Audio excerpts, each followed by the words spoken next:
So, Factory Podcast number 2. I've got my man Terrell Harris Hey, of hey. Indian Town, of Martin County, of Yes, the sir. Chemitz 99ers, Chemitz 99. Chemitz 99. Chemitz. Yeah. Chemitz 99ers. What is that? Yeah. Is that like a product itself, or is it like Actually, the mascot, see, just from the mascot, seems like almost like a war symbol in a way, so to speak. But yeah, no, it used to be Karl Marx until the night to 1991. Then they changed the name to Chemnitz. So it actually was named after it was named after a guy. Then in 1991, they changed the name to Chemnitz. okay? Yeah. All right, I'm going to show you something, and I want your reaction. We're gonna Okay. go back in time a little bit. Okay, let's do that. All right, let me see. Where are we? Can you see my screen? Yes, I can see you. I can see you. I can't see. Let's see. See if I got. We're gonna go. You should be able to see if you can see me, I want you to be able to also see all right, there we go. Okay, here we go. Say started to share screen. Okay. All right. So we're gonna Okay. let's see how this is gonna go here. All right.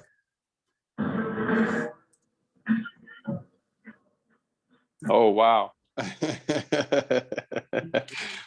Man.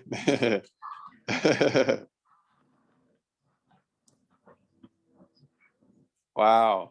As how many years ago is that? That's Stefan, right? Hold on, we're not done yet. We're not done yet.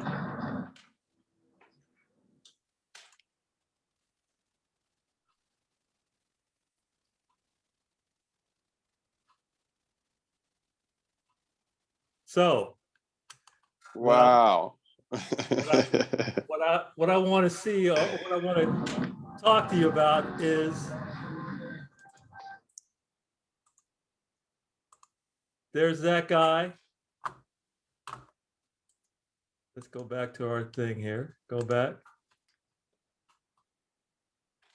There's that guy, and I want to know, how is the guy that I'm looking at right now, how is that guy different from that guy? Oh man. For one, you see all this facial hair I got now, so definitely got a little older. But as in athletically wise, or just maturity wise, or just in You can okay. yeah, Athletic wise, way more confident than I was when I walked through those doors, through your doors. I can remember coming there. I believe me and my granddad the first day, right? When we did we did the screening test first. Way more confident than I was then. I don't even what grade was I in? Was I still at Martin County, or was I I at the Wire? That was 8 years ago, so 8 2012. years ago. 2012. Okay. So I was okay. I graduated high school 2011. Okay, so that was probably prepping to go for freshman year college, huh? Yeah, Morris. Yeah, I was in Morris Hill. Nah, man, my body definitely. I probably was maybe 165 in that picture, maybe 165, 170. Now, probably maybe like 170 or so, 175. You were a little thin. Still a little thin, but I picked up a little bit more weight. We just weighed ourselves actually last week, and I was 193, 194ish or whatnot. But now my body definitely filled in a lot since that video. Of course, more athletic than that video. Just from a mental standpoint, is more confident, more knowledgeable of the game, more knowledgeable of my body. If I can compare my diet to now to back then, it's completely different. But just overall more mature mentally, physically, athletically, and just as a person, all around individual. So if you were to go back and actually have a conversation with that young man, what would you tell him? Your imagination is real, for sure. I remember because you used to hear these things about going overseas and trying to play basketball professionally, or even our dreams was to get to the NBA early on. But just to believe in your imagination is real. I know back then you kind of like, okay, what if the NBA don't work? Then what's next? And it's kind of like you whisper, I want to go overseas. But nah, just say it with confidence, like, okay, that doesn't work. We're gonna put in the work, because I was putting in the work, even though I didn't know how to work at the time, but I was at least putting in enough work where I set the foundation of I set the foundation of being able to work hard. And once someone taught me how to work, then that was just easy. Now I just know what exactly to focus on to keep moving forward and keep bettering myself. But definitely, I would tell myself that my imagination is real, even though it's basically the things that's not is evidence of the future. That it's a reason that you're imagining this right now. It's the reason that you feel this way. It's the reason that you want to continue to play basketball, to get paid for it, and just live out your dreams. So how old yeah. were you when you first started playing? And how old were you when you decided you wanted to become a professional? So when I first started playing, I was a late bloomer, to be honest. Growing up in Indiantown, we played football and baseball. Basketball wasn't as, I mean, we played at the park. We played at the park, but basketball, we had a little league. SAL was the Sheriff League at Indiantown Middle School. Shout out to Coach James White. May God rest his soul. But football and baseball was my go-to sports. I didn't start really taking basketball serious until I got to Murray Middle School, like the 8th grade. I didn't play organized basketball until I got to 8th grade. Murray Middle School, 8th grade. You were a hop, skip, and a jump from the buck. Yeah. Yeah, man. Anytime we were well, I was one of the slowest guys growing up, but we were football. We was Indiantown Chiefs, man. We was all in football. Coach Jeff had us like we was eat, sleep, and breathe football out there. We were always fast, just naturally gifted, athletic young kids. And baseball, Jimmy Smiley with baseball. So actually, baseball was my first love. Even when my dad was released from prison and we moved from Indiantown to Port Salerno, I was playing. I didn't even play travel basketball. I was playing baseball. So, what position did you play baseball? And third base. Third base. base? Nothing. Third base. Nothing was getting by me. Third base, and I can hit. That was my first love. Yeah, baseball. So why'd you stop playing? Wanted to fit in with my peers. My brother, is no secret, he was probably he was for his age group, and he was the best in Martin County, and he was even ranked statewide. So just my cousin Travis and my cousin Reggie, all of us Murray Middle. Once we got older, everyone playing basketball. Then I have meet other cousins, and Chris Wallen has this Adidas team, and I'm like, oh man, I'm infatuated. Like, all this free gear, these guys traveling around the state of Florida and a little bit outside the state to play basketball. And I'm like, man, I want to do that. And on top of that, from eighth grade summer, I sprouted like 4 to 5 inches. Wow. Yeah, 8th grade summer. How tall were you in 8th grade? Whew. Like, man, 5. So 8th grade, like 5'9"-ish, 5'10"-ish. Then freshman year at Martin County. No. About 5'9", yeah. About 5'9". Then freshman year, I was 6'2", right at 6'2". Freshman year, first day of school, freshman year, 6'2". Wow. Shot past my brother. My brother was like an inch, maybe the same height. It was like the same, and I shot past him in one summer. Wow. One summer. Yeah, the same almost story. There's a lot of our stories actually parallel a lot. Oh yeah? Yeah, a lot. I mean, there's like because I had almost a similar growth spurt. I mean, I actually went to middle school. I was like 5'10" when I graduated from middle school. Okay. When I went to 9th grade, I started 9th grade. I was officially like 5'10", 140 something pounds, little beam, Right. right? Soaking wet, Yeah, 140. soaking wet with a couple of rocks in my pocket. And then through high school, I gained almost 50 pounds and like almost 7 inches. When I graduated, I was 6'4.5" and like almost 200 pounds. So Right. Wow. yeah, that's a pretty big. And basketball was what sports were you playing at the time? I did everything, man. I was, Everything. Okay. I actually got cut from my freshman basketball team. Wow. So I had to find another sport and to keep myself from being like devastated because I just knew I was going to actually like make the freshman team, Right. but I didn't make it. So I wound up running track. I was I ran the 100, I ran the 200, I ran the 400. Okay. I long jumped and I high jumped. So Right. I was a pretty Okay. good. So that's where the hops came in from, huh? Hops came in. So were you? I mean, were you a decent athlete? I mean, were you going with that growth spurt? Did you have one of that lag? Usually there's a lag, like Yeah. when you make that Right. transition where your body Right. has to actually catch up. Your coordination has to catch up to your body.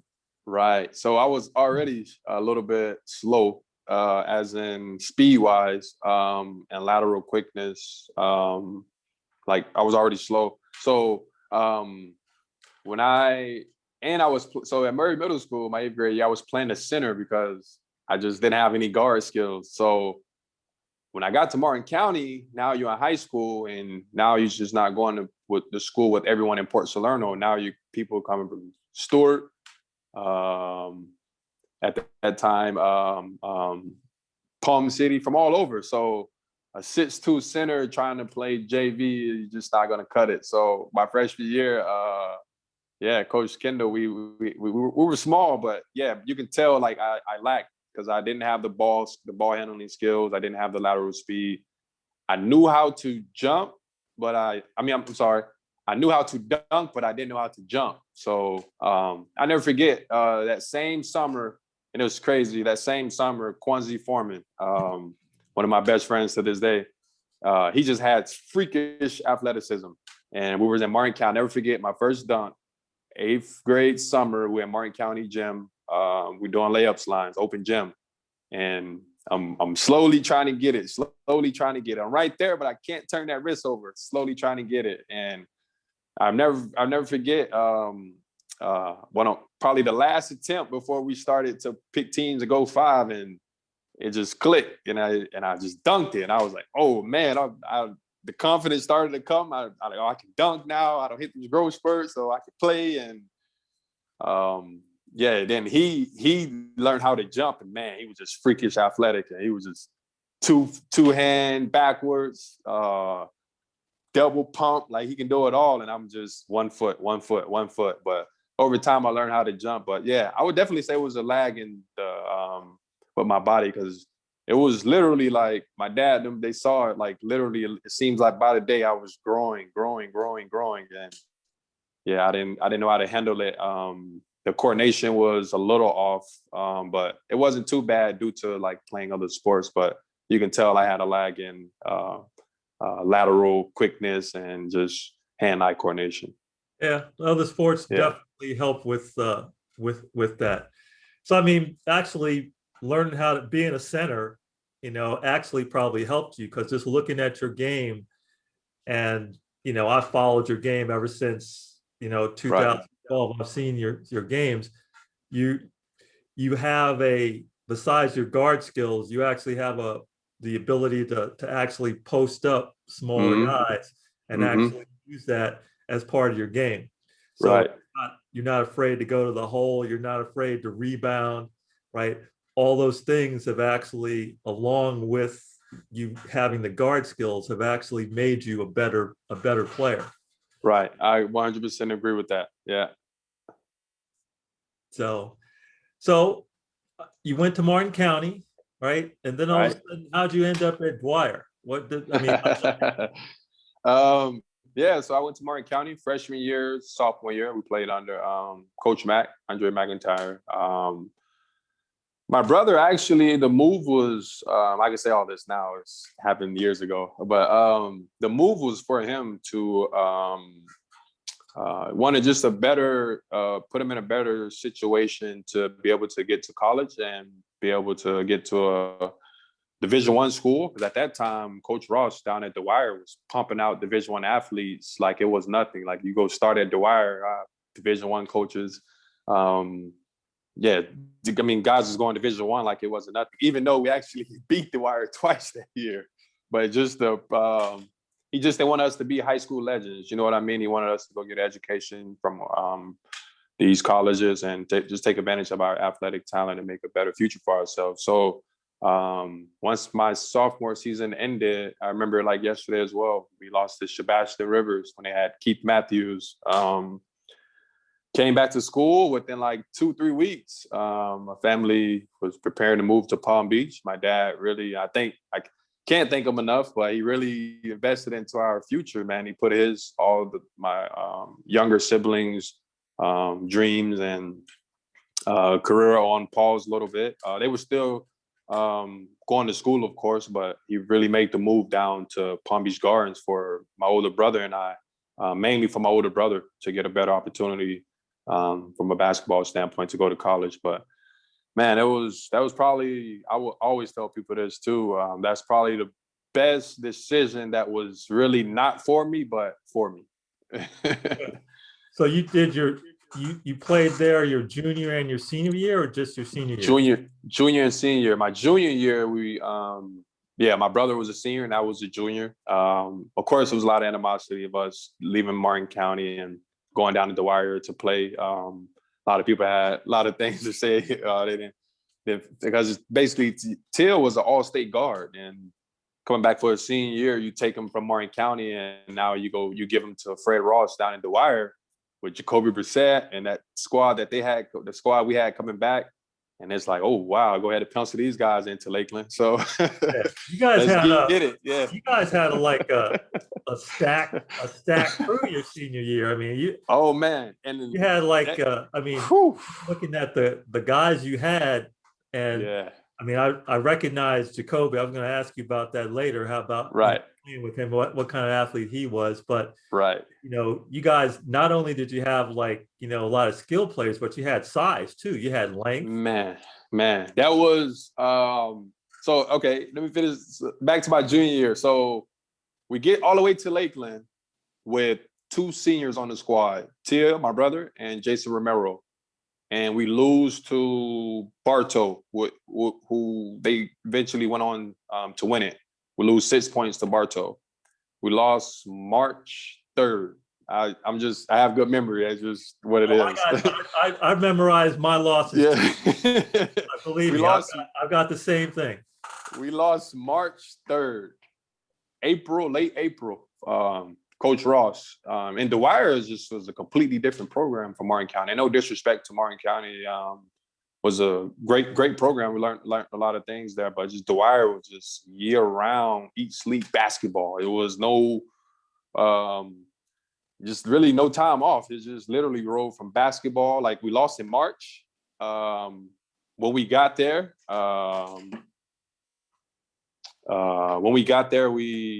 they already had AAU teams for us. Okay, you guys running with this AAU team and you going with this AAU team. So once we got there, it was like, oh man, I see how this is playing out. So once we went to my junior year, we lost in March. April, 2 seniors gone. Now we have pretty much basketball-wise, you're a senior now because that season over with. And man, we started conditioning on the track and we set it out. My senior year, I feel like we won states in April. It was going into the season, no one had a chance. We was whacking. On average, we whacked people by 28 that year. Number 1 in the state all year. We only lost 2 games, one to Austin Rivers and we won states, got invited to Baltimore. Lost the game to Oak Hill Academy. Oak Hill Academy. And if I wish you could pull up tape on that, we were up. Tie game, our ball with like 20 seconds ago, and Quinn Cook played for the Lakers. I know. Greg Lewis was going up for a shot and clearly raked his arm, man, and went down. got an and one layup, and we end up losing by like 3 points or 4, if I can't remember. But 76, 72. yeah, 4 points. We end up losing by 4 points. But yeah, man. Oh, he got a layup. Then we got the ball back and had the foul, and they shot 2 free throws, ended up winning by. But man, that was probably the best year of. That was probably one of the best years of my life. That 2011. Yeah, that was my senior year of high school, man. It seemed like everything clicked. That was just fun. I still have my state ring. I take pride in that, and still communicate with all those guys to this day. Yeah, I was gonna say, what kind of player was Jacoby Brissett? Whew, man, once in a lifetime. I always tell people that, like, who's the best basketball player you ever seen? I say he's a football player. Like, what do you mean? Yeah, Jacoby Brissett, he was that good. He was a big boy for high school. I mean, he's like 6'4", 220. I remember playing at Martin County when I was a freshman. And of course, we were the same class.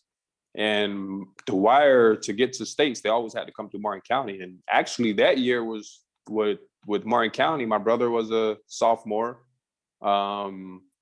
Ridge Graham was a senior. Jermaine Foreman was a junior. And that was a good team. And I'm like, man, Dwyer got this young kid. He's going to be good. Like, he was a freshman, and he was holding his own against Martin County. And, of course, turned out to be, when we transferred, I realized, okay, there you go. And, man, he was just a special, natural-born leader, highly skilled. And the crazy thing about it, he was ESPN ranked for basketball. ESPN ranked one of the top 5 quarterbacks for football. He didn't give time to either sport. He would roll out of football, come right to basketball. Quick story. We in the city of Palm, biggest tournament in America, high school basketball. We playing Bishop Gorman, ranked #1 in the country at the time. They got Bash Muhammad, NBA guy, Stephen Zimmerman, all these guys, they big time, Division I committed. Coach K, Calipari, Roy Williams, Billy Donovan, all of them in the stands. We come, the wire, they expected us to play basically a setup game where you play, get bounced out, so we can make the rest of the national teams meet. He rose from a state championship. They lost. He rose from a state championship. Didn't someone drove him from the state championship to that's where they hosted the city of Palm. Somewhere West Florida. Not one day of practice. Rolled into the city of Palms. You can go check these stats. 30 ball, 30 points, like 10 assists, just naturally gifted. We upset Bishop Gorman.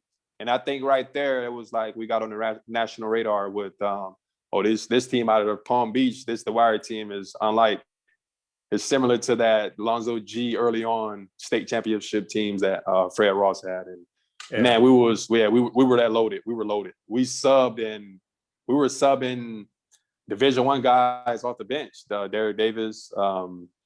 Man, we just had it was almost unfair. Yeah, you guys I looked at you guys' roster. You guys had a pretty stacked crew. So yeah, out of that, right?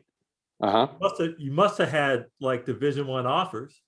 No, that was the crazy part about it. We were so stacked that I flew under the radar. Me and Montel Williams kind of flew under the radar. And I had this talk with Coach Ross, who always laugh about it now. But even with all that, my dad making the move for us to get down there, and I'm very grateful. I was able to take the route that I did, but I honestly thought I was going to go Division I. I believe it was Vic Adams. That's how loaded we were. Jacoby Brissett wasn't even the leading scorer.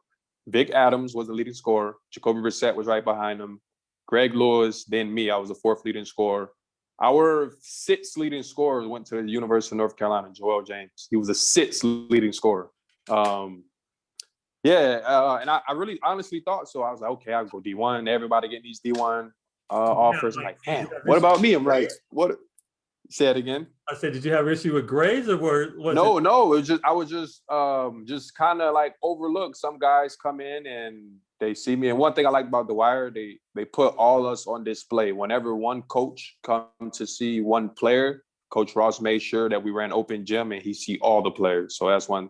I was just kind of flew under the radar, so to speak. It wasn't grades. I had like a 3.2 overall GPA, 24 on my ACT. grades really never been a problem for me. I kind of flew under the radar. Some guys would come in and say, yeah, we're thinking about offering him, and it's kind of get cold. And at that moment, I was like, you know what?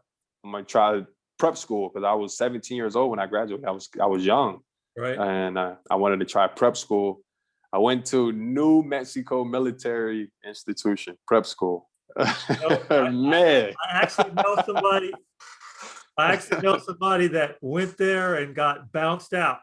whew. Oh no, no, oh man. So I went there, right? And maybe 3 weeks, I was on the phone with Coach Ross, like, look, coach, I go Division II.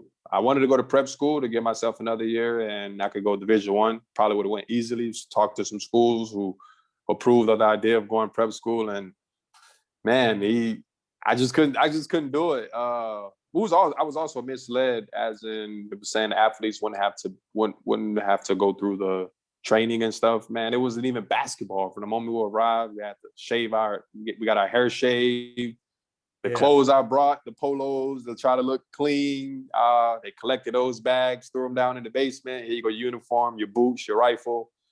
Waking up 5 a.m. I didn't have a problem with discipline, but I just wanted to play basketball and enjoy the experience. Well, I didn't want to because I had no intention of going to the military. So I was out in 3 weeks, man. I called Coach Ross, got him on the phone. He got me to a Division II.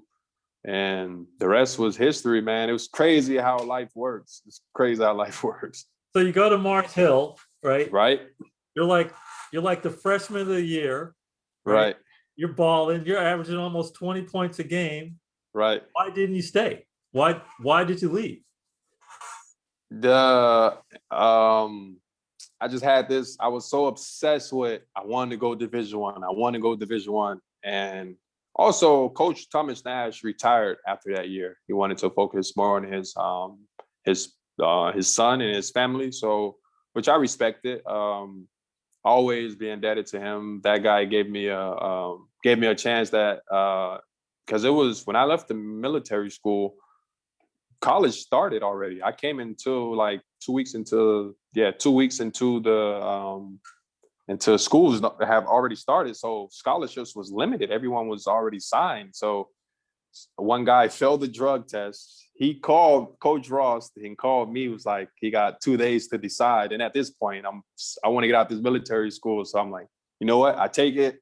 I run with it. Make it the best of my opportunity. And man, that's probably another best decision I've ever made. I went there right before the season. Preseason, I was barely getting playing time. Right before the season, Austin Patton twisted his ankle, and it was only I was his backup. And what he thought, he twisted his ankle at the time, and it came back, it was broken. He was going to be out for the next 3 months. And man, I was ready. The rest was history. Hey, sometimes that window of opportunity. Oh my God. Just enough. I mean, I had almost the same kind of experience, but I mean, I was at a 4-year school, all signed up and ready to go. I mean, it's years later, but I wasn't happy. I had issues, at home, and I needed to get out. So my AAU coach, Lester Pilgrim, rest his soul, God rest his soul. He actually tells me that, I've got this coach, Jack Shallow from Seattle University, and he's looking for players, because I wanted to go. I thought I had the talent to go Division I. Right. But my thing was my grade. I was a smart guy. I was just a smart aleck guy. I was a knucklehead, So he has me go out and play for this guy, and the guy liked me, and offered me hey, you're gonna have to go to junior college for a year, and then we'll transfer you over. And I said, all right. So I go home. I tell my parents I'm going to Seattle. I'm leaving home and going to Seattle. End up there, and the next thing you know, Seattle University goes and they collapse their program to Division III because they had so many violations, NCAA violations. Wow. And next thing you know, I'm like getting offers from Georgetown and from St. John's and all these other. To roll in. Yep. So who knows what would have happened if I would have stayed there, at Tech. But so you transfer here you are, you're talking about going Division I, but you Yeah. go Division II again. Exactly, right? So it's time for me to transfer, right? And the athletic director, I forgot his name. So when it's time for me to transfer, he was like, I understand Coach Nash's retirement. And my excuse was, I want to get back closer to home. But the whole time I wanted to go Division I, not knowing this guy dealt with this 1,000 times. He knew what I was trying to do. So he held my transcript. I'm talking to these schools, NJIT, New Jersey Institutional Tech, Longwood, small Division I, Jacksonville University, Dolphins, right in So you Jacksonville. signed a letter of intent with them? No, I could not sign a letter of intent until my transcripts were released so they can match up. Yeah, I couldn't do none of that. And I had a good enough grades to go to Dortmund. And we was really trying to make that one of my mentors who I met at Dwyer. He was because actually one of Dwyer, we had one of the guys I played with went to Penn. And I mean, Dortmund is a very prestigious school, and they was very interested in from the basketball standpoint. And I had the grades to transfer in, so we were trying to make that happen. And they kept holding on to the transcripts, and it was well played. He really wanted me to stay, so he held it until once again August get here, school time comes, and they couldn't wait any longer. Then he let me go. So I could have went to Jacksonville, the Dolphins, but I didn't want to sit out, because usually when you go up a level, you have to sit out 1 year. But which is crazy, because I transferred into Georgia College. I was committed to Valdosta State. I went on there. You seen He Got Game, right? The movie He Got Game. The Shuttlesworth introduction, and when he walked in the gym, man, this coach played all of that. Roll out carpet, red carpet treatment. We eat steaks on the treatment, and the college parties, the host. It was 1,000% I was going there. I felt in love with the city, Valdosta, Georgia. 15,000 students at this time. They're one of the powerhouse Division II schools.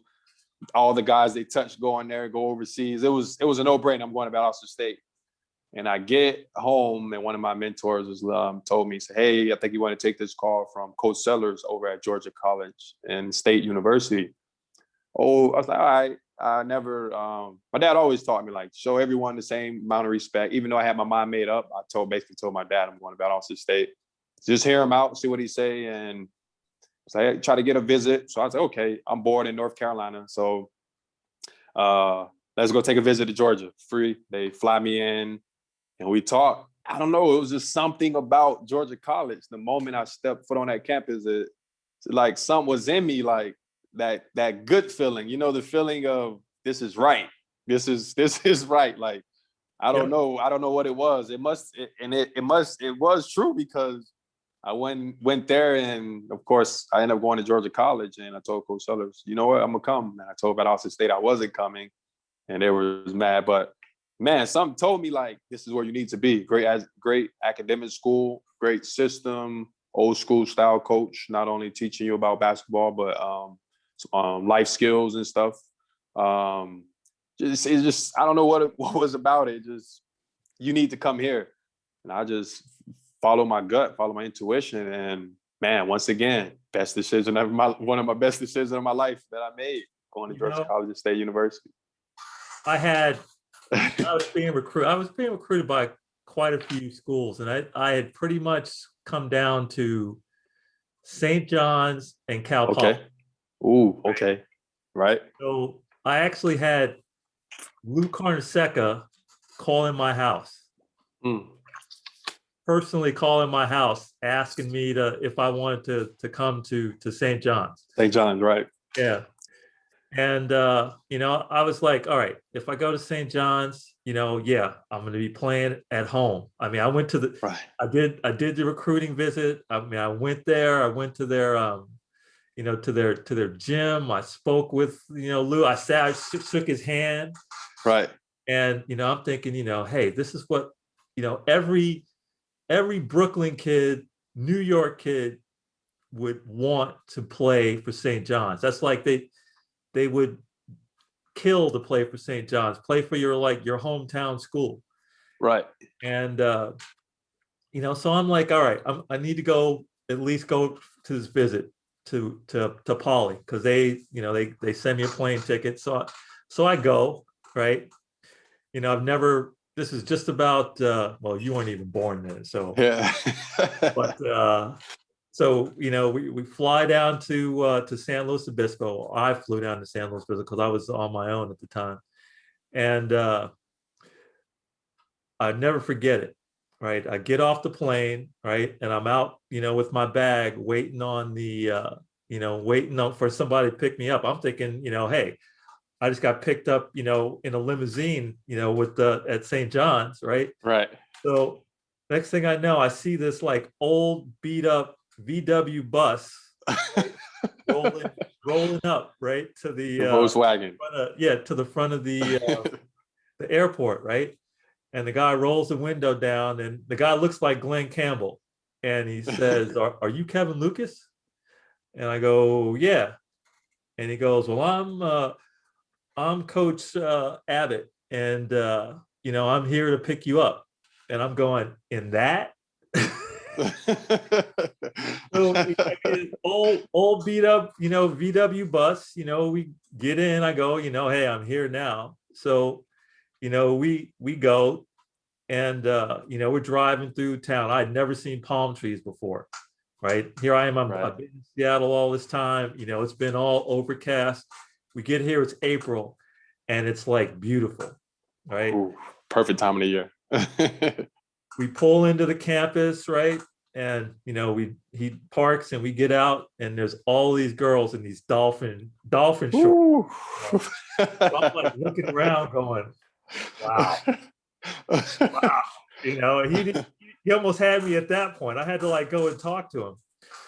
So he basically took me to lunch, and basically they were having a scrimmage, and I wound up playing, with some of their guys, and I'm like killing these guys, banging it off the backboard, grabbing rebounds, coming up, dunking on guys, shooting little jumpers, just, killing them.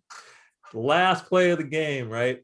Actually, it wound up being the last play of the game. I bang one off the backboard, and basically I'm coming down, and I hit one of their players with my elbow, broke his nose, blood everywhere, right? Wow. End of the game. Now I'm like, I'm feeling bad because I like, broke this guy's nose, even though it was an accident, so they take him to the hospital. The coach is, he's got his national letter of intent. He's going, "Hey, well, what'd you think of the place? Do you want to come here?"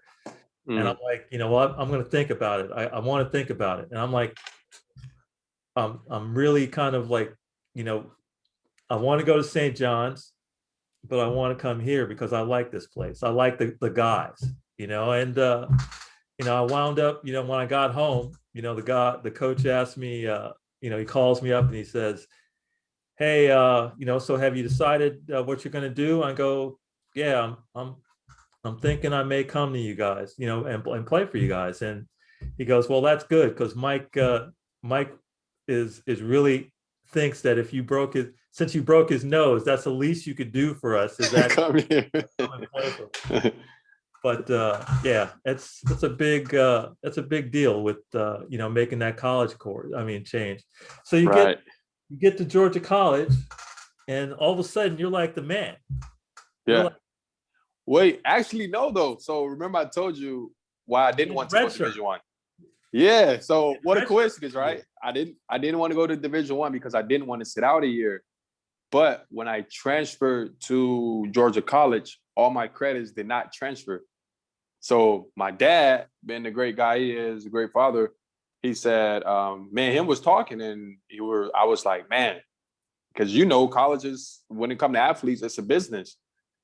If you don't finish that degree within 4 or 5 years, then that's it. You got to start paying for school once you run out of athletic eligibility. Took me 6, I know. Yeah. So my dad was like, okay, your credits, since I only did 1 year in college, it was like almost on, I think maybe it was weird because all my credits was transferring to Dartmouth University, but not Georgia College, which was crazy. But Did you change yeah, majors at all?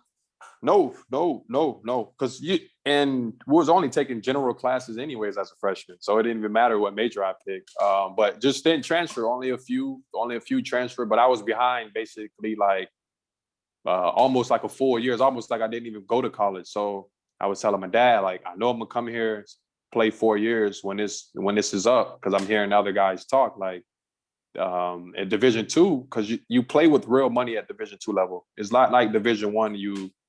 Certain guys at Division II level have full scholarships. Certain guys don't.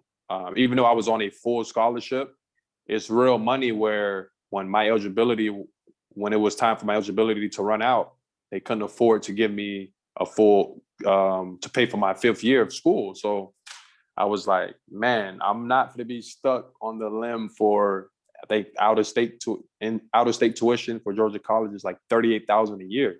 Is it a private school or is it a public university? No, it's a public school. It's just, yeah, one of the expensive ones in Georgia, especially being out of state. But I didn't want to be on the hook for 40,000. You're not even talking about living. You're just talking about school. So probably roughly $40,000. So I said, you know what? I'm gonna sit out this year. They didn't like it, but I can care less. Either give me my transfer papers, I leave again. But I knew they needed me, so it was kind of that bargaining. Yeah, me and my dad. So my dad actually called the coach and was like, "Hey, he's not going to play. He's not going to play this year until he catch up with his credits. Then he can play next year." So once again, that helped me so much because they were on the road playing games, practice, traveling. I was on the shooting gun working on my game. I can just go all out. Like I didn't have the rest because I wasn't playing any games. I'm in the weight room. I'm getting stronger. During class, I can unlimit because for practice, you know how they treat red shirts in practice. You just practice a little bit, but mainly the guys get all the reps. So you're the scout. You're the scout team. Yeah, I'm the scout team. So I made sure when it was times for scout team, they felt me like, okay, when I'm eligible to play, you know what time it is. So, but nah, that was good though because I got unlimited shots on the shooting gun. They come in from games. I'm just leaving, just getting off the shooting. I'm in there late nights.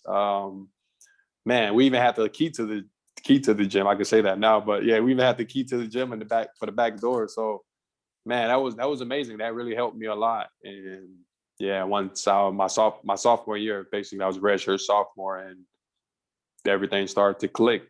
The one thing I saw about just looking at your stats is that every year you got incrementally better. Mm-hmm.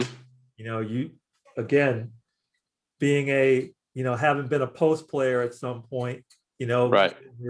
You shot a high percentage, but you rebounded like you were a post player, like you were a forward, but you scored like a guard.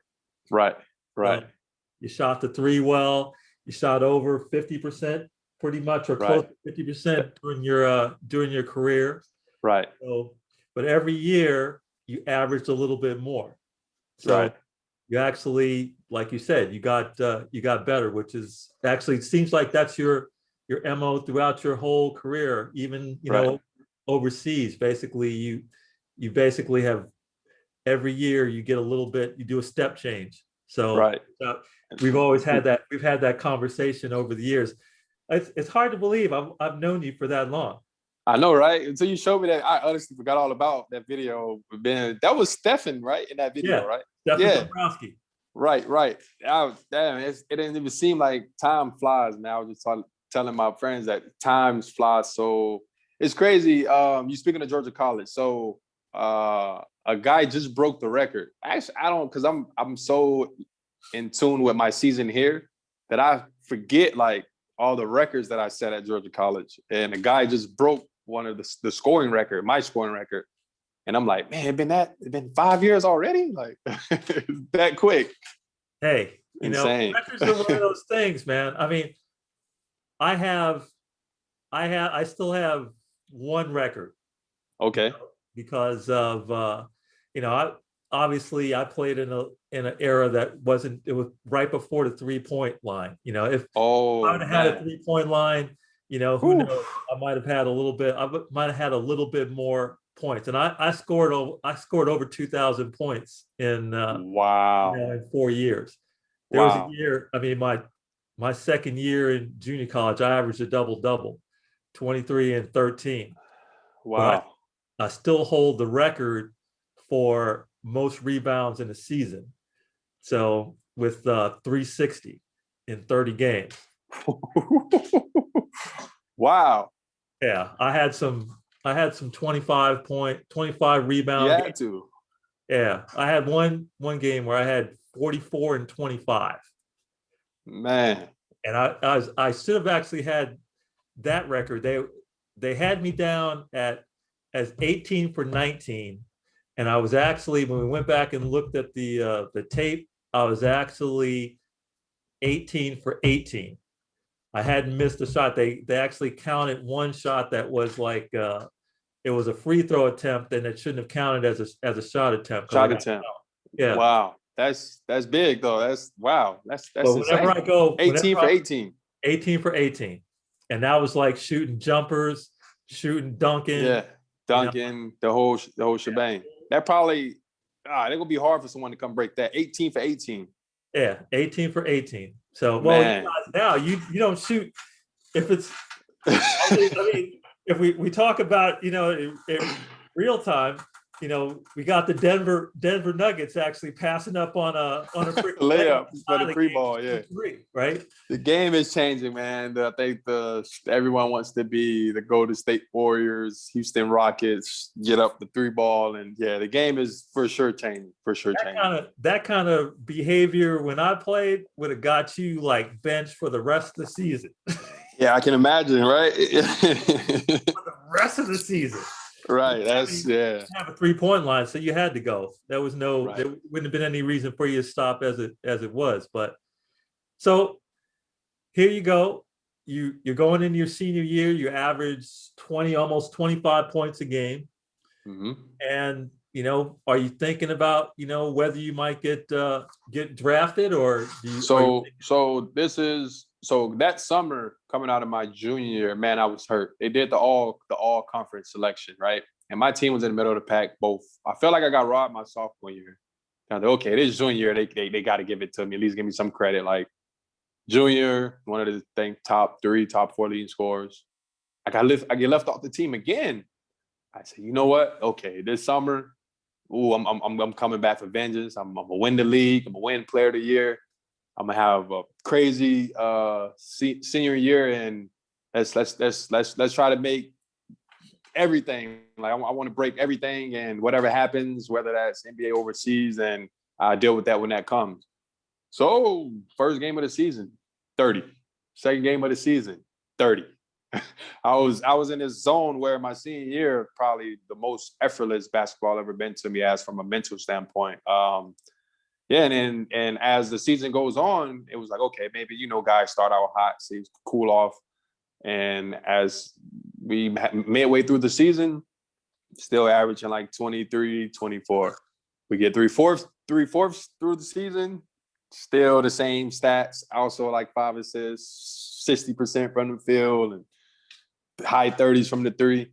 So then these agents started to hit me up. So I'm like, oh, okay, now this is for real. Because that still, I didn't have the confidence, even though I wanted to play, I didn't say, okay, I'm going to be playing in the NBA or I'm going to be playing overseas. It didn't take until the agents start to hit me up like, hey, we've been watching you and we wanted to know your plans afterwards. And of course, they, our agent talked. They want to try to sell you why you should allow them to represent you. And you had guys who say, yeah, I can get you some draft workouts, and you had guys saying, I can get you this X amount of dollars over here for this team, and this and that. So I was trying to drown that out because that's just legal in college. But every agent that hit me up, I was always reporting it to like the assistant coaches and the head coach. So I wasn't responding until after the season. That of course, I won Player of the Year and all that, all those things. The accolades started to roll in. Yeah, then when it was time for me to weigh out my options, it was like, okay, let's see what we can go from here. And as a senior, you automatically get enlisted for the NBA draft. You don't have to like sign your name. It's like you automatically go in. It was a long shot. I didn't get drafted. That's cool. Everyone now it's, the focus overseas, like guys don't go get drafted. Well, the G League, but I seen the salary in the G League and I was like, nah, like, and at that time, it wasn't even what it is now. And you talking tats right now, I think it's like that 35 bracket gross before, not even net. And I'm like, nah, I'm not going G League. I'm going overseas. Like these guys make a decent living. Yeah. So I'm like, it wasn't even a, I didn't even entertain. I remember an agent wanted me to go G League. I'm like, man, you must be crazy. I'm not going to go struggle and go through all that just for that little, like for that piece of money. Like, nah. Now when you can make a good chunk of money and basically have the ability to actually extend that out over a number of years.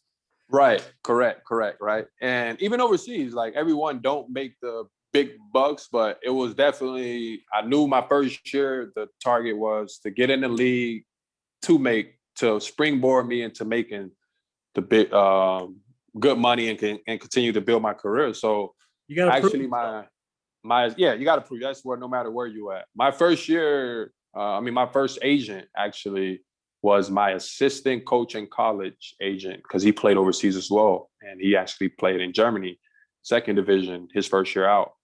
So, and that's one thing I learned about the business of basketball. Sometimes like just because something looked familiar or feel familiar, it's not always right. I was familiar with my assistant coach. He vouched for this guy. And I was like, you know what? No way he can mess me over. He was my assistant coach agent. Not to say he didn't mess me over, but he didn't have what was best in my interest. For him, it was all about the money. He placed me in Germany, third league. And I'm like, I was better than that. He's just seen, because agents get 10% from the team of whatever you sign for.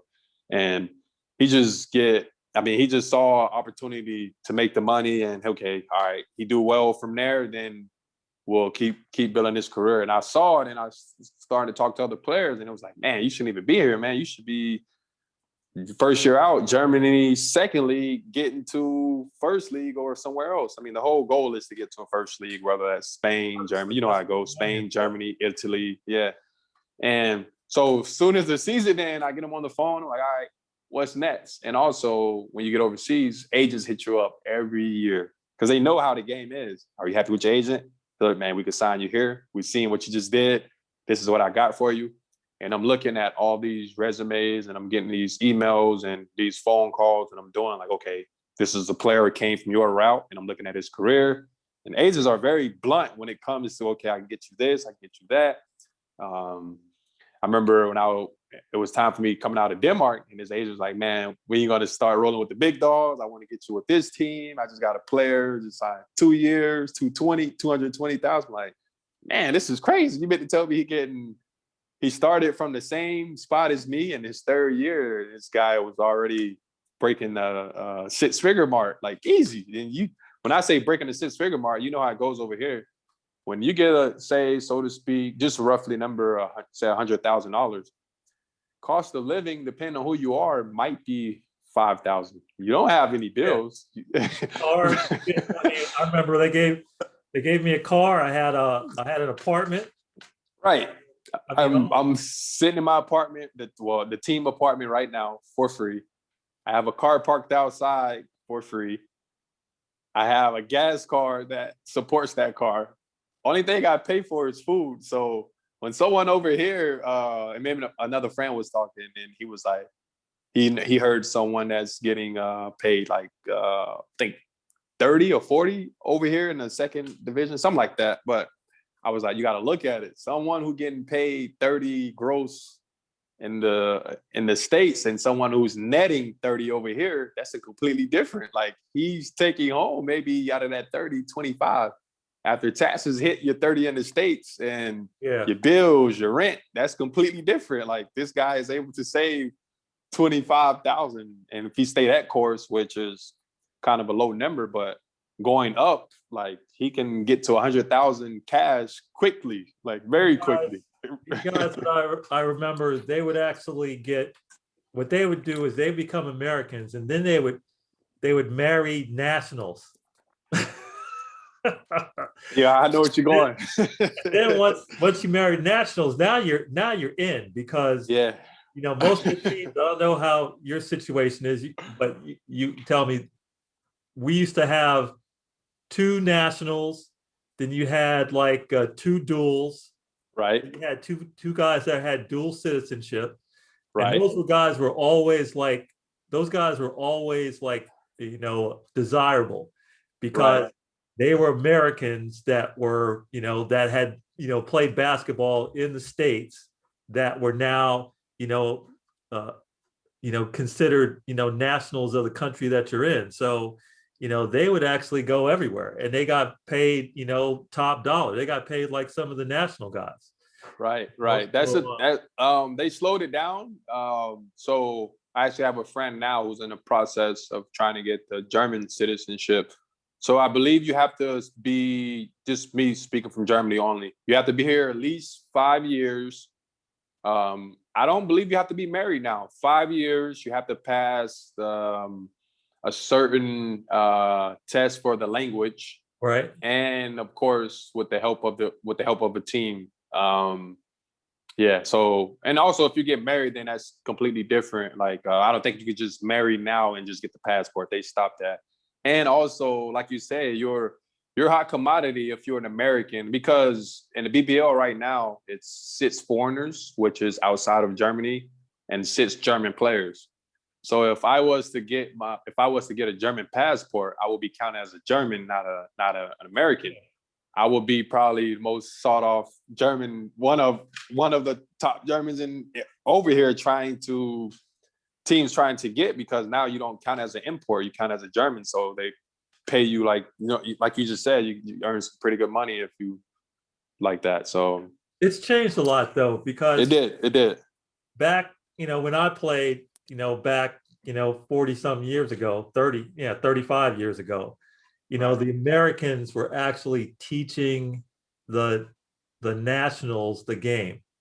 You know, we did camps, you know, we went to the middle schools, to the high schools, and we taught them the American game, because they were still learning the American game over there. We were killing, you know, everybody at that point. Yeah. Americans were, Yeah. Right. So, you know, we taught them the game, and then all of a sudden, you know, over time, you know, Americans staying over there, Americans they actually adapted in these countries, Right. like Germany, like like Spain. Spain, right? Yeah. And Serbia. Next thing you know, you got Luka Doncic. Ooh, yeah, man. The game definitely evolved. Like you said, when you was over here, it was kind of, they was still learning the game from Americans. But now, man, you even got teams, even though you can have 6 Americans, some teams don't even carry 6 Americans. Like because they're that, like, you have Italian players. Italian players are good. Serbian players are good. Got Croatian players are good. Spaniards, of course. But each country, of course, have their homegrown players. But then outside of that, it's whatever foreigners. That's not only meant for Americans. It's whatever country. So the game definitely evolved, man. I met some cold, or played against some good Italian guys, good Serbians, and I seen it all from all over. Guys from all over that can play, man. It really has become a national or worldwide game. Right, global. It definitely been a global game for sure. I try to tell people that, you know, if we don't watch it, you know, kids here they're not practicing the same skills and fundamentals like we did when we were kids. You know, and they Right. go on these AAU teams, and the AAU kid, coaches just let them chuck threes. They don't teach them how to like open up correctly on the pick and rolls, and basically, not how to, proper stance on defense. Just let them. Basic fundamentals. Right. And now we got all these, you got Nigerians, you got Yep. Serbians, you got Right. Croatians, all these guys that are going into these camps, and they're basically like learning all this stuff, and they're coming in and they're basically, they're Yeah. taking scholarships from kids. Right. And you see it in the NBA level, like the guys, Anakumpo and Pascal, Rudy Goldberg. That one year, all the awards was mainly to like foreigners, which is, I have no problem with that at all, but it show you the growth of it. But one thing I would say, living in Germany and even the 1 year in Denmark, it's the system is just completely different. So us growing up, we have AAU. You show up once a week, twice a week, maybe practice, especially if you're on an elite team, you might only show up once a week or once every 2 months. You fly to these tournaments, you practice. You play. It's pretty much give the star player the ball and everyone else kind of eat off him. No really structure, no teaching of the game. But you come over here and each club, there's no AAU here. Each club, and there's no basketball in the schools here. They have a junior system though, right? Yes, correct. They have the system of it's similar to AAU, but it's done the correct way. There's no huge money involved, no shoe companies involved. So it's basically building the kids up from they have youth. So 10, 11 and under, 12, 13, 14, 15, 16, 17, all the way to 18, then youth. Every pro team actually has like a juniors program. Pretty much, yeah, pretty much correct, pretty much correct. And you just slowly those kids from as they get old, they just learn the foundation of basketball, like you say, how to properly pivot and open up on the pick and roll. And sometimes it's a gift and a curse because they don't have the natural one-on-one skills as Americans, but that's something you can somewhat teach, but I don't think once you outgrow the fundamentals of the game as an American, if you didn't grow up with the fundamentals, it's hard to go back and get it. Yep. So, yeah. So that's the advantage the kids have over here to Americans. But of course, Americans is naturally for us, especially with basketball, just gifted speed, athleticism, but over here, you see a Luka who's probably he barely can even dunk, but he just outsmart everyone. It's a rare case with him, but it's more of a thinking game with the Europeans rather than relying on athleticism. Yeah, that's true. So what would you say is the biggest thing that you've been there for? This is like your third year, right? And no, I'm going on my fifth year. This about to complete my fifth year. 2 years in the Dutch league, right? One. First year Germany, I left to Denmark. Then I've been in Germany going on my third year. So yeah, go on. This will be going on 5 years once this season is completed. So do you foresee yourself being like an old head staying over there for? Yeah, man. I'm pretty much like you said, even though I live in the moment, but I kind of try to map out the near future. I think I wouldn't say I try to plan out my whole life, but I can see myself staying in Europe for sure, as in basketball wise. It's been good to me, man. It's definitely helped me, not even on the court, but off the court as well. I love Europe. I get free healthcare, free dental. It's a different way of living. It's almost forces you to eat clean, for the most part. My dieting been great.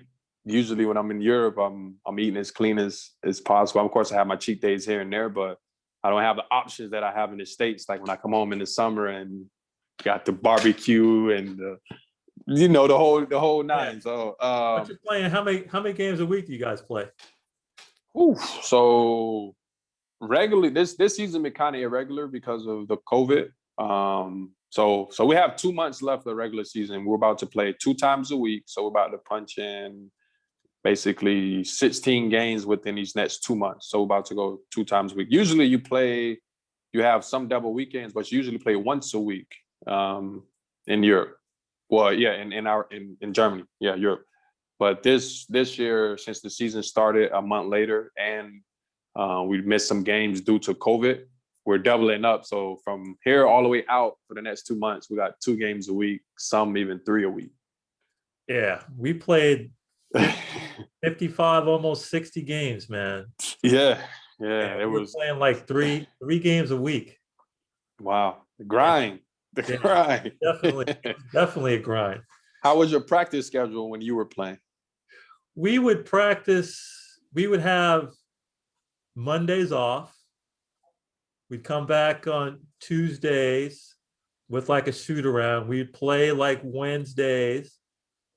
We'd have like some kind of like shoot around on Thursday. And we usually play like either Saturday, Sunday, or some kind of rotation like that. Yeah. Where you're playing like, every other week you're playing a back to back. Right. And then on top of that, you're trying to get some time in the gym to try to like get some shots up. Right. You're trying to get some time in the weight room, what little weights you can to actually try to keep your body, somewhat in, some type of, condition. Mm-hmm. So, and you would just bang, and on top of that, you're trying to like have a personal life too.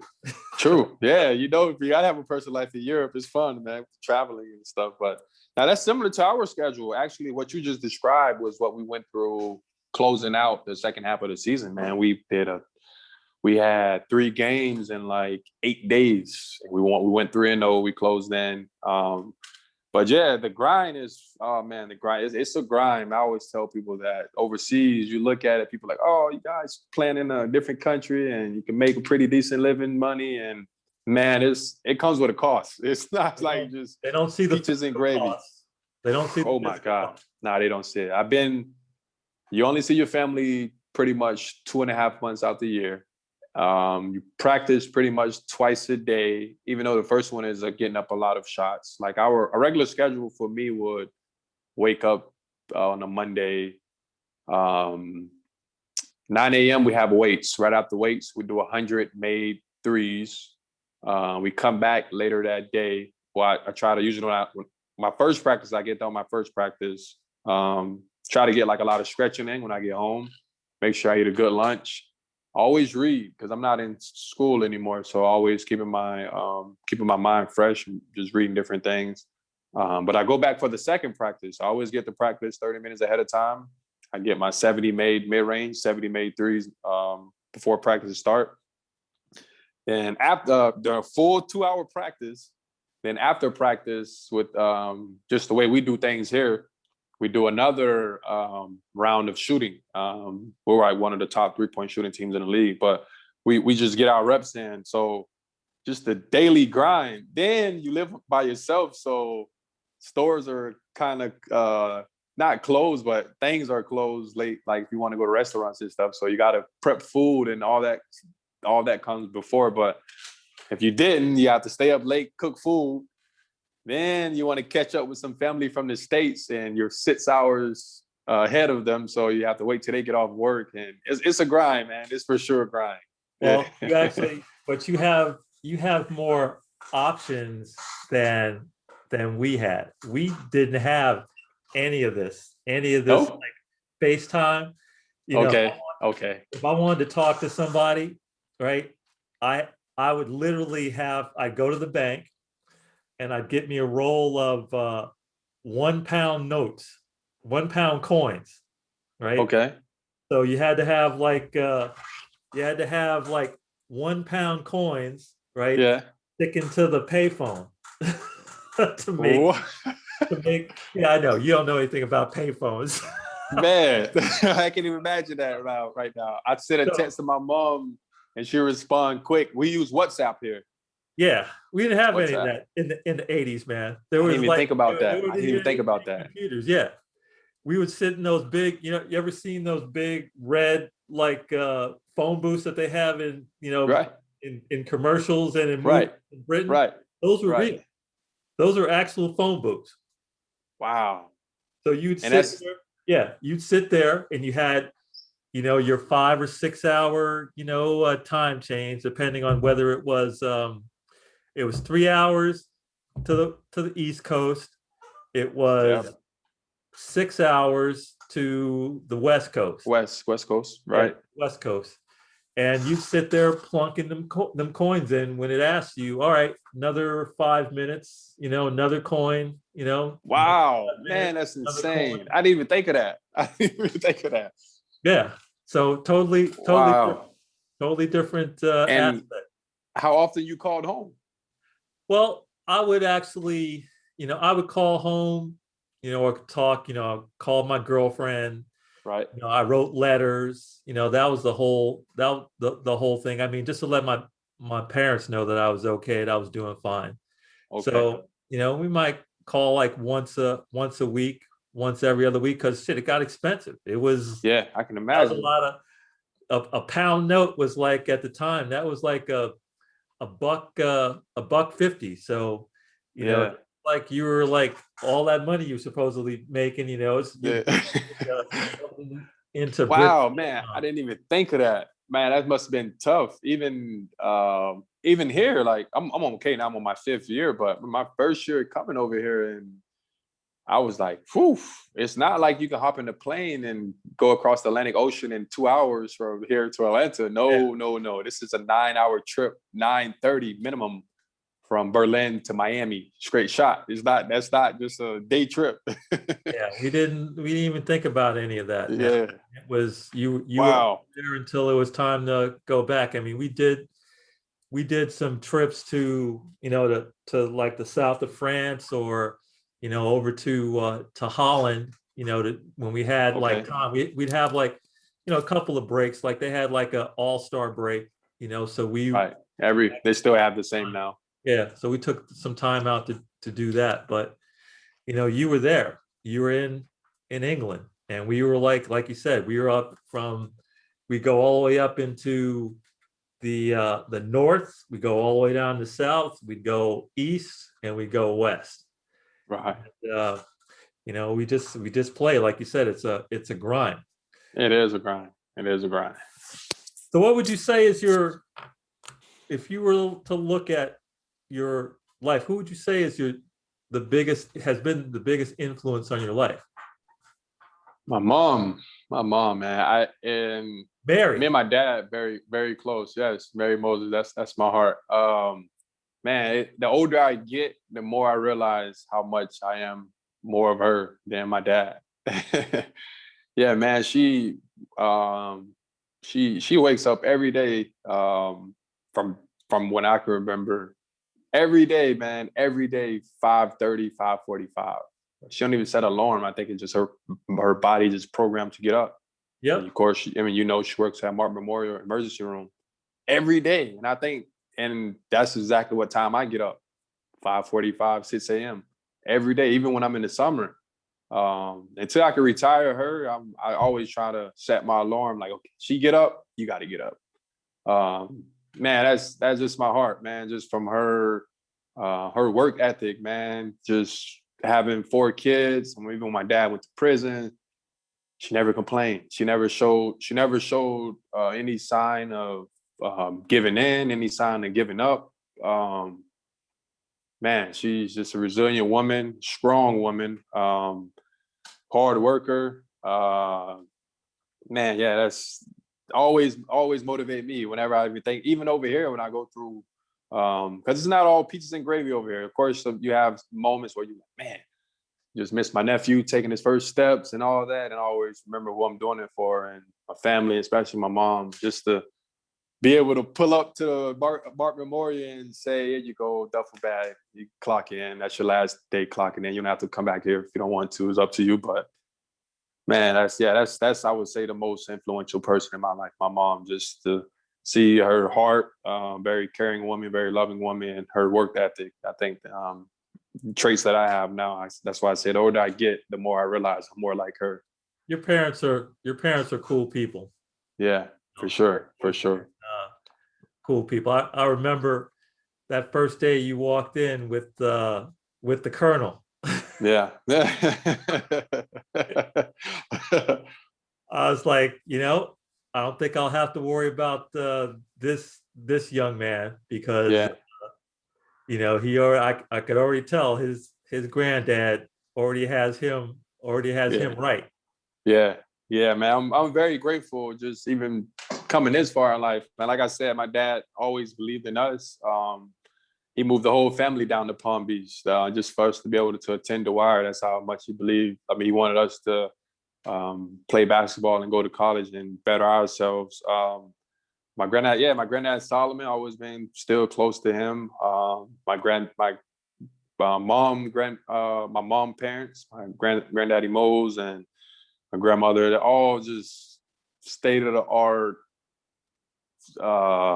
just A-class people, man, just from the heart, just pure people. Yeah. So if you weren't playing basketball, what would you be doing? Good question. If I wasn't playing basketball, what I'd be doing? Mr. Probably Peach Belt Conference scholar. I would say baseball, but just athletic wise, something with financial. I'm very I don't know, even over here, even when I'm not playing basketball, I'm always like reading different stuff, whether that's from real estate, from stocks, from anything financial stability, financial literacy, just always just reading about financial things. So something within that field. I don't know exactly what, but something within financial. Do you dabble in the stock market? Oh yeah. Not real estate, not yet. Have some things lined up for the summer when I get home. But definitely the stock market, going on 2 years now. Do dabbling in that. I have someone also holding my hand as well with it, but I'm continuing to educate myself more and more with it. But as you know, it's risky, but also it can help you as well. So yeah, it's been very interesting the last year, I would say, since the March, the drop that had it happen last March, all the way up until now. So, well, were you in or out of the Reddit GameStop? nah, man, nah, I don't do that. Nah, strictly blue chips, value, growth. I'm not really into the crypto. I have a little bit of crypto, but I'm not a really true believer, so to speak. The Reddit, the AMC, and nah, I'm not. That was a pretty, pump and dump. I'm not into that. I'm really trying to educate myself on the growth and value stocks, things that actually going to be here 15, 20 years from now, rather than just a quick buck, quick change, and quick money in out. Okay. Yeah. So how many years do you think you're going to have left playing? Oh, my body feels great, man. I don't know. I hate to put a number on anything, but I would like to at least play to at least 34, 35. I feel good. The moment I feel like I don't, not say necessarily love the game, because I will always love the game. The moment I feel like I'm cheating the game, as in just doing it for a paycheck or just barely getting by, that's the moment, because I will probably hang it up. I have too much respect for the game to just cheat the game. So until that happens, who knows? I have a teammate, who's 37, will be 38 soon. He still loves the game, but I don't know if I want to play that age. I do have life outside of basketball. Basketball is just a tool for me to get certain things that I need in life, out of life, and learn from through life. But we'll see, man. We'll see. Definitely into my mid-30s. The game is I'm 60 and I still love the game. Right. It took me actually like not playing the game for almost 15 years to realize that I love the game. You know, Wow. when I stopped playing and started working for FPL, like because I couldn't do all the stuff I used to be able to do. Right. You know, Right. you're not at that point yet, but Nah. I got to that point and I just stopped playing. And Yeah. but what happened was I actually wound up coaching 8 and 9 year olds, and Mm. then 10, 11 year olds, and just seeing that purity that I remember that I had when I was that age. Joyful. And when they would do something, that one would shoot the basket at the wrong basket, and I go, "Why'd you do that?" And they would just go, "I don't know." just playing off pure joy. Yeah, just playing off of pure joy. It actually brought that love back, and Right. I haven't lost it in the last. I'm going to be playing in my 60 and over basketball league here in another couple of months. You're So killing them too, huh? this is going to be a good year. Okay. Be a good year. I'm in good shape. Okay. No, knees don't hurt, right? Everything Okay. good. Weight's good. So Yeah. we're going to actually start putting us some shots here pretty soon. Okay. That sounds good, man. But yeah, like you say, like I hear people all the time basically explain to me what you just said. They didn't realize how much they love the game until they put it down and started to coach and see the peer and joy through others, and that kind of remind them of a permanent like memory, like flashback. Like, wow, like this is. I remember those times, man. I wish I could go back and do this. That's my only fear with this game. When I'm done, that I have those regrets of, oh, I wish I could have did this, or I wish I could have did that. Now, I don't want to leave the game like that because I know that probably hunts you for life. I want to make sure when I leave this game, similar. I want to go out the way my man, my man Kobe went out when he retired from the game. He gave it all he could. His body couldn't take anymore. He still loved it, but his body just couldn't take it anymore. And he walked out on his own terms, as in, okay, this is it. I'm done. So that's exactly how I want to go out. Can you see yourself coaching? I'll be going back and forth. I have a lot of knowledge to give back to the game because the game been great to me. Great, provided so many things on the court, off the court for me. I want to. As of now, no. Maybe more on the personal development side.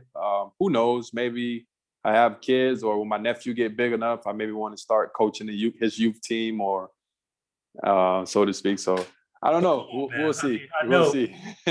your age right now. You've made that transition. We all make that transition where when we're younger, when we're in our 20s, right? Nobody can tell us anything. Right. And all of a sudden, we get to that 28, 29, right? And the game's it's slowed down enough, and we right. have all this knowledge. Now we're trying to school the 20 somethings, let them, hey, this is the way you're supposed to slip that screen. Right. You're supposed to set that up, set this play up.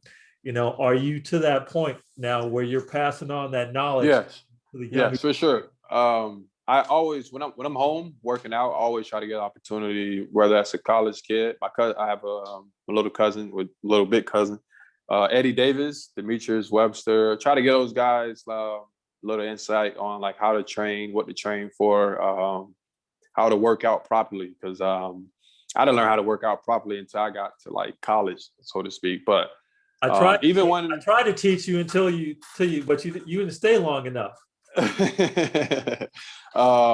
Yeah, though, like even me and my cousin Ninish, we did a basketball camp at Barton County 2 summers ago. I want something that I'm gonna continue once we can hopefully get through this COVID pandemic. Giving back in that way for sure, but actually coaching hands-on, who knows, maybe when I'm done, but definitely always anything to help personal development or even mentoring. Now some of the Murray County kids, some of them which are my little cousins. I reach out, even though I may not. I don't like to criticize their game. Far from that. I may reach out to them like, all right, okay, what you did today in practice, or okay, all right, prove to keep hitting that jump, keep shooting that jumper, try to get you 50 makes consistently, 5 in a row from the elbow or the pull up or Never those type of little things. Yeah, changes. They always gotta get them shots up. for sure, for sure. So. So I see you're talking about Martin County, but I didn't hear you say anything about Dwyer. You still touching base with the Oh yeah, that's that. I go there every summer to I go there every summer to train. I'm not as hands on with the guys. We always go by with our usually who we'll bring our 5 from that 2011 team. We always play them. I always go make sure I stop and see Coach Ross. Definitely, because if it wasn't for Coach Ross, I wouldn't be where I'm at today. But he always tell us that we just know it. We walk in the gym, like, y'all ready? He already know what time it is. Hour 5 against whoever. He would literally treat it like a 4-quarter game, and they will ref it, and he'll sub those guys in like they're really playing a real game. We'll go by quarter. We have first quarter, second quarter, the third, fourth, and yeah. So it's the old heads against the high school kids. Always, every time I go back. Hey, I remember when I was in high school. I wasn't in high school. I was in my first year of junior college in Bellevue, and the summer runs we used to have were like they were epic, right? We used to have the Sonics had just lost the NBA championship. Okay. So we used to have Gus Williams, Dennis Johnson. Yeah. Right. DJ. Yeah, like DJ. You want to talk about somebody that was like, guess who used to guard? He used to have to guard DJ at 17. Get my ass kicked by him. And, Clinton Richardson, who was played for the Philadelphia 76ers the year that they won the championship. Okay. And I mean, we used to have some Vinnie Johnson, who had just gotten traded to the Sonics. All these guys used to come up to Bellevue along with all these former Seattle Supersonic players on Saturday. And I mean, you want to talk about like getting immersed in like professionals, for and playing with them every like Saturday. Right. One of the best runs you could have. I mean, and especially because if you didn't like step up, you got ran over. Oh man, I can remember transferring to Dwyer. Never forget. We talking all this noise, and coach. At this time, I didn't know how the Dwyer program is ran. So summer gets here, and Dwyer is Alonzo G, Kyle Marks, Lima Goldwire, Corey Young, Fred Brown, Ramon Galloway. These top Division I guys that have played overseas, made buku money, played NBA, made good money. Great basketball players. I get Dwyer and Alonzo G come in, and of course, his high school teammates from when they won the state championships, and they repeated. I mean, yeah, they repeated back. They went back to back, and man, we coming out there and whoo, and this is Cleveland Cavaliers, Alonzo G. Yeah, dunking on everybody. Lima Goldwire just making things look effortless, and we like, man, we supposed to be this nationally ranked high school team. they just running through us. Yeah, you know where your place is. Exactly, and that's why I do like, whoo, you got a long way to go, but it only helped us, man. It only helped us, man. Those guys been great to us to always reach out. I talked to Lima a lot this summer. He played over here as well, and competition definitely always good to play against, for sure. So what do you want your legacy to be, man? What do you want your legacy to be when you leave this sport? When you leave the sport, leave this planet, what do you want it to be?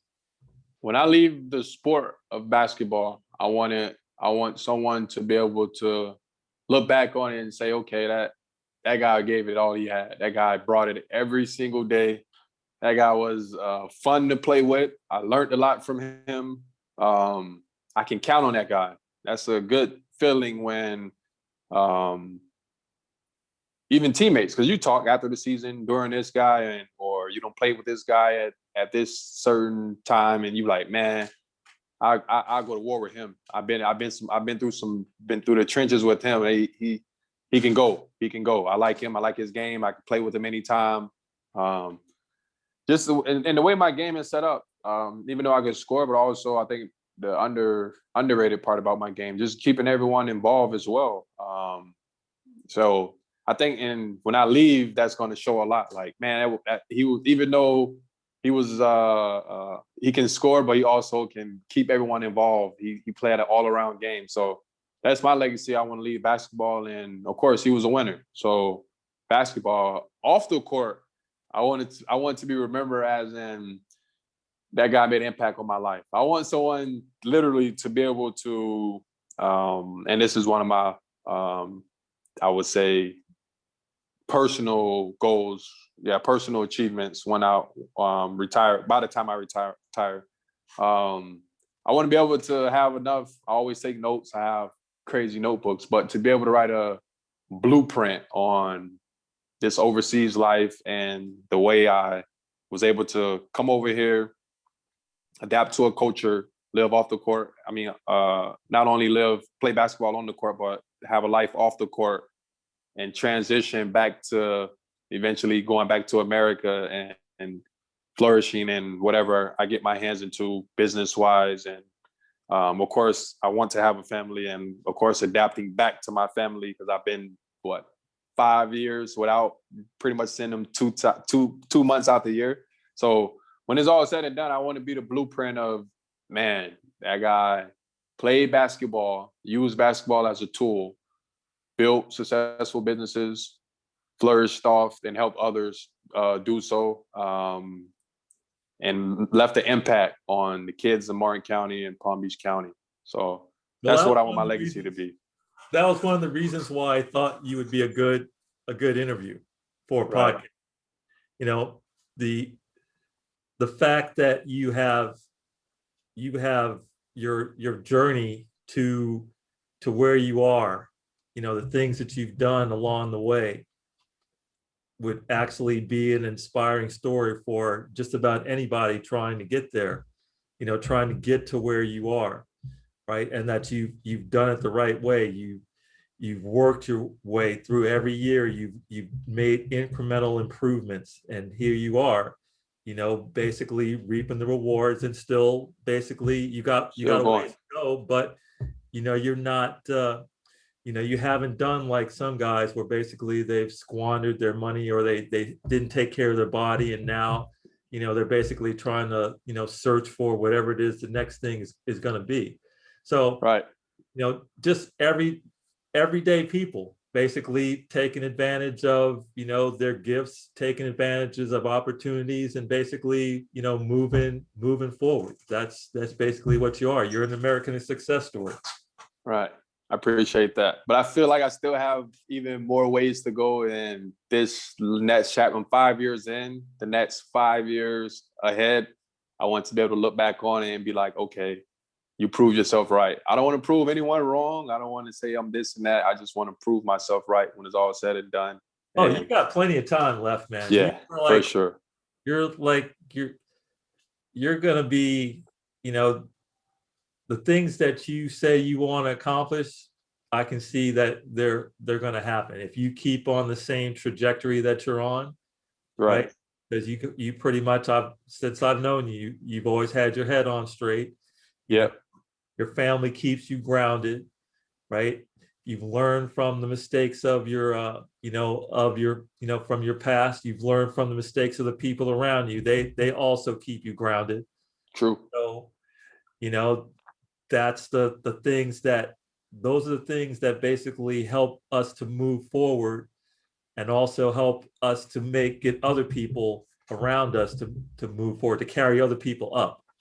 So, you know, like you said, you know, just basically keeping on top of your nephew, you know, keeping him, you know, out of the, on the straight and narrow, you know, Right. him up Right. by his head, basically Yeah. by his scruff of his neck, and making sure he ain't making any Yeah. mistakes. I don't want him to end up just a statistic, so to speak. As you can see, exactly our word is on purpose. Positive statistics, something I came up with, but because back then, back in Martin County, especially in people, especially in the I don't like using the word hoods because that's where we're from. Take pride in being from Booker Park, but in the less fortunate areas that people quick to write us off, man, I feel like that's my duty to, like I said, when I'm done playing this game, to go back and say, hey, you don't have to follow this blueprint, but this is how I did it. This is what you can take from it. This is what you can learn from it, and you can put it and twist it into your own story. Just you can use mine to guide yourself and create your own story. But this is how I did it, and this is how I became, so to speak, a positive statistic, just rather than another statistic. We all have a responsibility. Right. We all have a responsibility as Black men to basically help with keep our culture from feeding on itself, and lifting up other people as we go. So, right. You're basically, I'm a little bit older than you. I'm a little bit up the chain from you, but you're well on your way to getting there. So yeah, no, I appreciate it, man. I appreciate you in general, just knowing you for this long. Like you say, we talk on the regular, always checking in on me, man. I really appreciate that.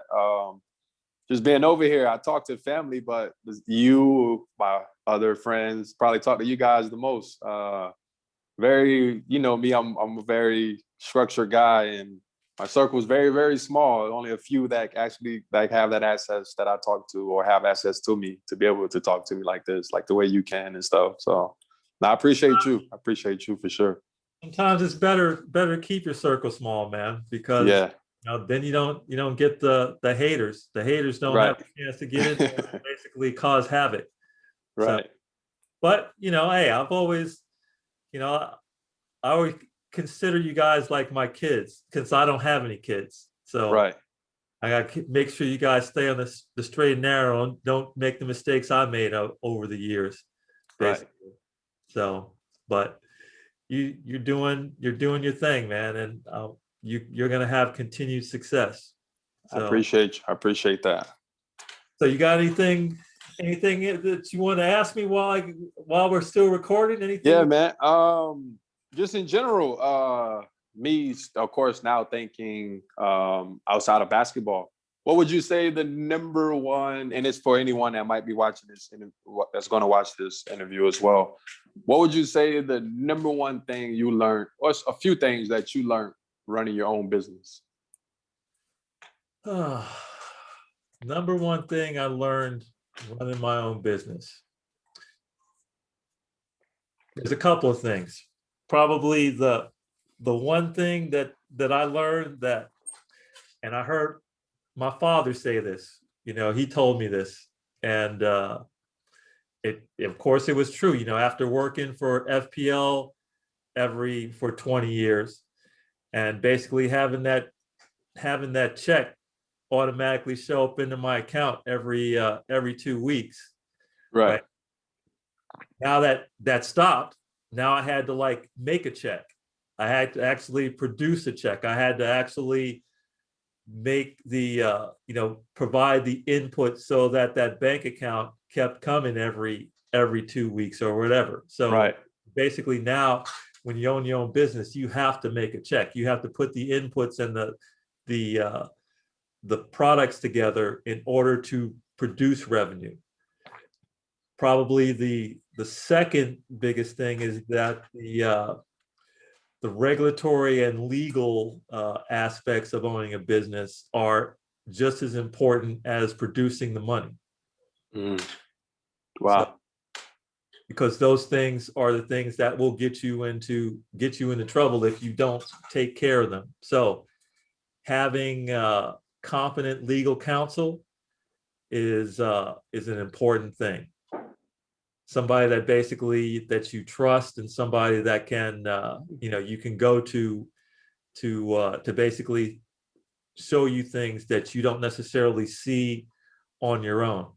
Mm. And probably the third thing is that you have to, it took me a while to figure this out.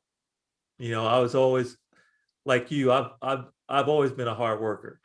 I've never, my parents taught me how to work hard, you know. So I've never had a problem with hard work from the time I was like 10 years old, you know, schlepping cantaloupes in a burlap sack Right. on a truck in South Carolina to, you know, washing dishes at 18, you know, to put some money during the summer between seasons to pay my rent. So the trying to find time for yourself instead of being so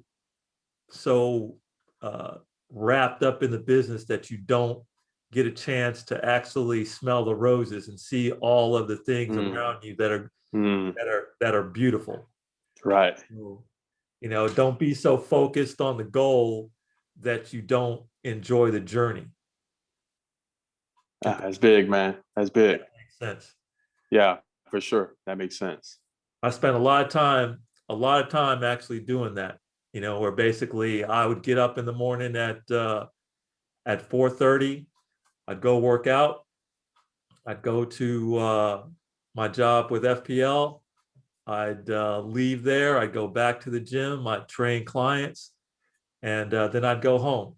And I did that for like almost 5 years. Mm. You know, I had fun along the way, but you know, I was really focused on, you know, what I wanted to, you know, what I saw as my goals. And there was a lot of things along that journey that I should have paid more attention to that, you know, now that I have that hindsight, I would have.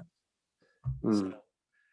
just, you know, like you said, you've got goals, you've got, you know, you're on a mission. Just don't lose sight of the fact that, you know, time is eternal, and you never get that time back, and Never. you never get that time back to have you know, with the relationships that you have, or with the people that you're trying to have relationships with, you know. So just keep that in mind.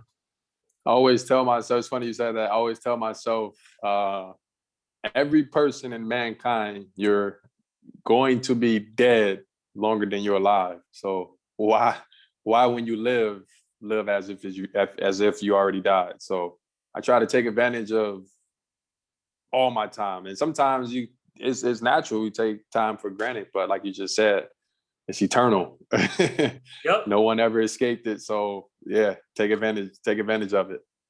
Okay.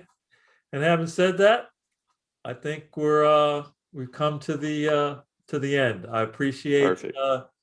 you actually coming on with me, Terrell, and actually it must be like close to 10 o'clock over there by now. 9:49. Yeah. Yep. You're gonna get 9:49. you you got practice early in the morning tomorrow?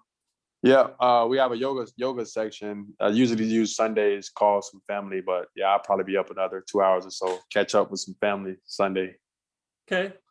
Yeah, Well, yeah. like again, I wanna thank you for actually coming on and taking your time. No And problem. Anytime. you know, I gotta make sure I stop by when I come on this time for sure. yep. You have Yeah. my word. Yeah, Yeah. for sure. Yeah. You know, Yeah, for sure. like I don't like there's not too many of you guys that I mean I really want to see when you come home. Yeah, When you don't stop by, I take it as a personal affront, and you're not too, as your grandfather probably would say, you're not too old to get that butt whipping.